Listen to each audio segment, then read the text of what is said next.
Assalamualaikum warahmatullahi wabarakatuh. Kami dari kelompok 14 yang beranggotakan saya sendiri, Diniyatul Islamiyah, Rifki Marda Pratama, dan Nia Zairatul Ma'rifah. Kami akan menyampaikan materi tentang kontribusi para pemikir ekonomi Islam kontemporer terhadap perkembangan ekonomi Islam. Sesuai dengan perubahan zaman yang dari tahun ke tahun terus berkembang, membuat banyak sekali perubahan dalam segala bidang, lebih-lebih juga bidang ekonomi. Hal ini membuat para ilmuwan berusaha menyesuaikan pemikiran-pemikirannya sesuai dengan perkembangan zamannya, sehingga dibedakan antara pemikir ekonomi Islam klasik dan kontemporer. Di antara tokoh-tokoh pemikir ekonomi Islam kontemporer yang kami bahas antara lain adalah Muhammad Umar Chapra, Muhammad Baqir Al-Sadr, dan Muhammad Abdul Manan. Untuk tokoh pemikir ekonomi Islam kontemporer yang pertama akan disampaikan oleh saudari Nia Zairatul Ma'rifah. Perkenalkan, nama saya Nia Zairatul Ma'rifah. Saya akan menjelaskan salah satu tokoh pemikir ekonomi Islam kontemporer, yaitu Muhammad Baqir Al-Sadr. Muhammad Baqir Al-Sadr dilahirkan di Kadimiye, Baghdad pada tahun 25 Zulqa'dah atau 1 Maret 1935. Muhammad Baqir Al-Sadr berasal dari keluarga Syiite dan menjadi salah seorang pemikir terkemuka yang melambangkan kebangkitan intelektual di kawasan Najaf dan Timur Tengah antara tahun 1950 dan 1980. Menurut Baqir As-Sadr, ekonomi Islam adalah mazhab, bukan ilmu. Beliau beranggapan demikian karena melihat adanya perbedaan antara mazhab dan ilmu, di mana ilmu ekonomi dan mazhab ekonomi berbeda dalam tujuan. Tugas ilmu ekonomi adalah untuk menemukan fenomena eksternal kehidupan ekonomi, sedangkan tugas mazhab ekonomi menyusun suatu sistem berdasarkan keadilan sosial yang sanggup mengatur kehidupan ekonomi umat manusia. Ilmu mencakup realitas lahiriah dan mazhab membawa keadilan sosial ke dalamnya. Selanjutnya, hubungan milik. Sadr memandang sistem ekonomi Islam memiliki format kepemilikan bersama yang berbeda. Menurutnya, format kepemilikan tersebut ada dua, yakni kepemilikan pribadi dan kepemilikan perusahaan secara bersama. Kepemilikan pribadi terbatas pada hak memetik hasil prioritas dan hak berguna untuk menghentikan orang lain dari penggunaan milik seseorang. Dalam prakteknya, tidak ada kepemilikan pada individu. Hal ini sama dengan pendapat Talegani yang membedakan antara kepemilikan hanya Allah semata dan kepemilikan yang dapat diwarisi kepada individu. B. Peran negara dalam pengalokasian sumber daya dan kesejahteraan publik. Untuk memastikan keseimbangan sosial dan keamanan yang dibutuhkan bagi keseluruhan berdasarkan pada prinsip bahwasanya seluruh sumber daya alam harus dinikmati oleh semua orang. Negara dipercaya untuk menjalankan tugas pada pemilikan untuk memastikan hal ini dengan cara membantu mereka yang kesusahan. Pada akhirnya, sebuah kekuasaan negara dipercaya untuk menciptakan kedinamisan yang sesuai menurut situasi zaman yang ada. Dalam konteks ini adalah tugas para mujtahidun dan secara tidak langsung Sadr memandang bahwa mujtahidun itu adalah negara. Maksudnya, tiap negara memiliki ahli hukum atau suatu negara memiliki beberapa bentuk dewan penasehat. Selanjutnya, larangan terhadap riba dan pelaksanaan zakat. Sadr tidak banyak mendiskusikan riba. Penafsirannya mengenai riba terbatas pada uang modal, sedangkan mengenai pelaksanaan zakat, Sadr memandang hal ini merupakan tugas sebuah negara. Selain itu, dia juga mendiskusikan khums, pajak, fai, dan amfal yang dapat dibelanjakan dan dikumpulkan untuk mengurangi kemiskinan dan menciptakan keseimbangan sosial. Dalam mengatur aktivitas ekonomi, banyak contoh diberi oleh Sadr, yaitu A. Lahan kosong dapat didistribusikan dan dimanfaatkan. B. Larangan Islam yaitu menempati lahan kosong dengan kekerasan. C. Prinsip tidak ada pekerjaan dan tidak ada keuntungan. D. Larangan riba. E. Larangan tidak produktif seperti perjudian. F. Larangan yang aktivitasnya mengalihkan perhatian dari Tuhan. G. Penuturan dan mengecek manipulasi dalam pasar. H. Larangan pemborosan. Selanjutnya, pandangan terhadap kapitalis demokrat. Menurut Baqir, sistem kapitalis demokrat bertanggung jawab atas semua bentuk kezaliman dan kehidupan ekonomi masyarakat sekarang. Sistem ini melahirkan pemerintahan yang zalim dan sekaligus mencampakkan gereja. Sistem ini membela sepenuhnya individu dan mempercayai bahwa kepentingan semua orang akan terjamin apabila kepentingan pribadi para individu dalam berbagai bidang diperhatikan. Menurut sistem ini, satu-satunya tujuan pemerintah hanyalah melindungi kepentingan-kepentingan dan keuntungan pribadi individu. Jelas bahwa kapitalisme adalah suatu sistem ultramaterialisme yang hanya mementingkan materi belaka dan mengasingkan manusia dari rohani dan agama. Akibat buruk dari sistem yang absurd ini mengakibatkan malapetaka besar bagi manusia yang tak terhitung jumlahnya. Di antaranya adalah berkuasanya kaum mayoritas atau kaum minoritas yang kepentingan-kepentingannya dikuasai oleh kaum mayoritas. Tokoh pemikir Islam kontemporer yang kedua akan disampaikan oleh saudara Rifki Marda Pratama. Nama saya Rifki Marda Pratama akan menjelaskan tentang M. Umar Kapra. Umar Kapra lahir tanggal 1 Februari 1933 di Pakistan, Saudi Arabia. Ayahnya bernama Abdul Karim Kapra. Beliau terkenal dengan kontribusinya mengenai perkembangan Islam selama 3 dekade. Beliau memiliki karangan 10 buku dan monograf, 68 dokumen, dan 9 tinjauan buku. Kontribusi yang paling terkemuka yaitu dalam 3 bukunya. Ke arah sistem moneter yang adil 1985, Islam dan tantangan ekonomi 1992, dan masa depan ekonomi, suatu perspektif Islam tahun 2000. Menurut Umar Kapra, ilmu ekonomi konvensional yang selama ini mendominasi pemikiran ilmu ekonomi modern telah menjadi sebuah disiplin ilmu yang sangat maju dan bahkan terdepan. Lain halnya dengan ilmu ekonomi Islam. Ilmu ekonomi dengan perspektif Islam ini baru menikmati kebangkitannya pada 3 atau 4 dekade terakhir ini. Hal ini dikarenakan sebagian besar negara muslim adalah negara miskin dengan tingkat pembangunan ekonomi yang rendah. 1. Prinsip-prinsip paradigma Islam. Para ulama Islam telah menyepakati bahwa salah satu tujuan terpenting syariah adalah mengurangi kesulitan dan berusaha untuk menjadikan hidup setiap manusia lebih nyaman. Quran surat yang kedua ayat 185. A. Rational Economic Man. Mainstream pemikiran Islam yang sangat jelas dalam mencirikan tingkah laku rasional yang bertujuan agar mampu mempergunakan sumber daya karunia Allah dengan cara yang dapat menjamin kesejahteraan duniawi individu. B. Positivisme. Positivisme dalam ekonomi konvensional memiliki arti kenetralan mutlak antara seluruh tujuan atau beban dari posisi etika atau pertimbangan normatif. C. Keadilan. Harun ar-Rasyid mengatakan bahwa memperbaiki kesalahan dengan menegakkan keadilan dan mengikis ketidakadilan akan meningkatkan pendapatan pajak, mengekskalasi pembangunan negara, serta akan membawa berkah yang menambah kebijakan di akhirat. D. Pareto Optimum.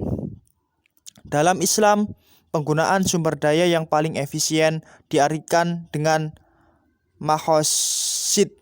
Setiap perekonomian dianggap telah mencapai efisien yang optimum bila telah menggunakan seluruh potensi sumber daya manusia dan materi yang terbatas sehingga kualitas barang dan jasa maksimum dapat memuaskan kebutuhan.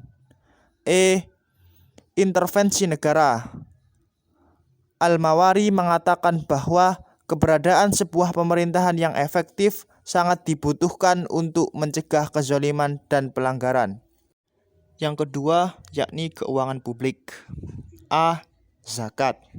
Zakat merupakan kewajiban religius bagi seorang muslim, sebagaimana sholat, puasa, dan naik haji, yang harus dikeluarkan sebagai proporsi tertentu terhadap kekayaan atau output bersihnya.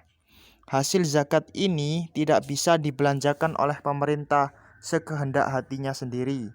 Agar zakat memainkan perannya secara berarti, sejumlah ilmuwan menyarankan bahwa zakat ini seharusnya menjadi suplemen pendapatan yang permanen hanya bagi orang-orang yang tidak mampu menghasilkan pendapatan yang cukup melalui usaha-usaha sendiri. Zakat yang dipergunakan hanya untuk menyediakan pelatihan dan modal unggulan, baik sebagai kredit yang bebas bunga ataupun sebagai bantuan untuk membuat mereka mampu membentuk usaha-usaha kecil sehingga dapat berusaha mandiri. B. Pajak lainnya. Sebenarnya para ulama klasik tidak membolehkan pemungutan pajak. Alasan utamanya adalah karena pemerintahannya korup. Dengan mengizinkan pemerintah yang memungut pajak, maka menurut mereka cenderung akan memperkuat pemerintah yang korup. Para ulama klasik hanya mendukung pemberlakuan pajak yang adil dan selaras dengan semangat Islam. Sistem pajak yang mereka anggap adil paling tidak harus memenuhi 3 kriteria, yaitu pertama, pajak harus dipungut untuk membiayai hal yang benar-benar dianggap perlu dan untuk kepentingan mewujudkan maqasid. Yang kedua, beban pajak tidak boleh terlalu memberatkan dibandingkan dengan kemampuan orang untuk memikulnya. Yang ketiga, hasil pajak harus dibelanjakan secara hati-hati sesuai dengan tujuan awal dan pengumpulan pajak tersebut. Yang ketiga, yakni prinsip pembelanjaan. Ada 6 prinsip umum yang membantu memberikan dasar yang rasional dan konsisten mengenai belanja publik, yaitu kriteria utama untuk semua alokasi pengeluaran adalah kesejahteraan masyarakat. Yang kedua, penghapusan kesulitan hidup dan penderitaan harus diutamakan di atas penyediaan rasa tentram. Ketiga, kepentingan mayoritas harus didahulukan di atas kepentingan otoritas yang lebih sedikit. Yang keempat, pengorbanan individu dapat dilakukan untuk menyelamatkan pengorbanan atau kerugian publik. Yang kelima, siapapun yang menerima manfaat harus menanggung biayanya. Yang keenam, sesuatu yang tanpanya suatu kewajiban tidak dapat terpenuhi juga merupakan suatu kewajiban untuk pengadaannya. Yang keempat, yakni kebijakan moneter. Instrumen kebijakan moneter yang terdiri atas 6 elemen, yakni yang pertama, saham publik terhadap deposito unjuk. Yang kedua, cadangan wajib resmi. Yang ketiga, pembatas kredit. Yang keempat, alokasi kredit yang beralokasi pada nilai instrumen lain yang juga terdapat dalam literatur perbankan Islam. Di antaranya adalah membeli dan menjual saham dan sertifikat bagi hasil untuk menggantikan obligasi pemerintah dalam operasi pasar. Yang kedua, rasio pemberian kembali pembiayaan. Dan yang terakhir, rasio pemberian pinjaman. Nama saya Diniatul Islamiyah. Yang ketiga yaitu Muhammad Abdul Manan. Muhammad Abdul Manan dilahirkan di Bangladesh tahun 1918. Setelah menerima gelar master di bidang ekonomi dari Rothschild Universitas pada tahun 1960, ia bekerja di berbagai kantor ekonomi pemerintah di Pakistan. Pada tahun 1970 pindah ke Amerika Serikat dan mendaftarkan diri di Michigan State University untuk program MA atau Economics. Pada tahun 1973 lulus program doktor dari universitas yang sama dalam bidang industri dan keuangan. Menurutnya, kurangnya pemimpin muslim dengan visi sosial, prokolonial kebijakan pembangunan yang diadopsi oleh para pemimpin muslim di negara mereka, dan kelembagaan rigiditas korupsi merajalela di Muslim Society antara lain stumbling block utama pembangunan negara-negara Muslim. Berikut kondisi tepat proses pembangunan di masyarakat Muslim yang modern. Yang pertama yaitu masa dan berbagi partisipasi dalam kegiatan ekonomi melalui pembentukan perbankan Islam sosial di tingkat akar rumput. Yang kedua, menggunakan pembagian pertimbangan untuk menentukan prioritas produksi. Yang ketiga, humanizing baris dari produksi, distribusi, dan konsumsi. Dan yang keempat, meningkatkan tingkat kerjasama ekonomi dengan tingkat daerah, integrasi ekonomi, dan moneter. Social Investment Bank Ltd adalah satu-satunya Islam Commercial Bank di Bangladesh yang beroperasi atas dasar terpadu 3 sektor model, formal, informal, dan sukarela sektor ekonomi. Terletak pada fakta bahwa Islam ekonomi keuangan dan perbankan dapat memberikan alternatif untuk kegiatan ekonomi pasar sistem yang ada, tidak hanya di negara Muslim tetapi juga di negara-negara non-Muslim. Kegagalan kolektif terletak pada kenyataan bahwa selama ini belum ada yang dapat tahan terhadap kecenderungan globalisasi kemiskinan. Kesimpulan dari ketiga tokoh pemikir ekonomi Islam kontemporer yaitu yang pertama menurut Bakir As-Sadr, ekonomi Islam adalah mazhab, bukan ilmu. Beliau beranggapan demikian karena melihat adanya perbedaan antara mazhab dan ilmu, di mana ilmu ekonomi dan mazhab ekonomi berbeda dalam tujuan. Tugas ilmu ekonomi adalah untuk menemukan fenomena eksternal kehidupan ekonomi, sedangkan tugas mazhab ekonomi menyusun suatu sistem berdasarkan keadilan sosial yang sanggup mengatur kehidupan ekonomi umat manusia. Ilmu mencakup realitas lahiriah, dan mazhab membawa keadilan sosial di dalamnya. Yang kedua yaitu menurut Umar Chapra, ilmu ekonomi konvensional yang selama ini mendominasi pemikir ilmu ekonomi modern telah menjadi sebuah disiplin ilmu yang sangat maju dan bahkan terdepan. Lain halnya dengan ilmu ekonomi Islam. Ilmu ekonomi dengan perspektif Islam ini baru menikmati kebangkitan pada 3 atau 4 dekade terakhir ini. Hal ini dikarenakan sebagian besar negara Muslim adalah negara miskin dengan tingkat pembangunan ekonomi yang rendah. Yang ketiga yaitu menurut Muhammad Abdul Manan, kurangnya pemimpin Muslim dengan visi sosial, pro-kolonial kebijakan pembangunan yang diadopsi oleh para pemimpin Muslim di negara mereka, dan kelembagaan rigiditas korupsi merajalela di Muslim society antara lain stumbling block utama pembangunan negara-negara Muslim. Itulah tadi materi yang telah kami sampaikan. Apabila ada dari teman-teman yang ingin bertanya atau mau menambahkan, bisa disampaikan di kolom komentar. Ada kurang lebihnya kami mohon maaf yang sebesar-besarnya. Saya akhiri, wassalamualaikum warahmatullahi wabarakatuh.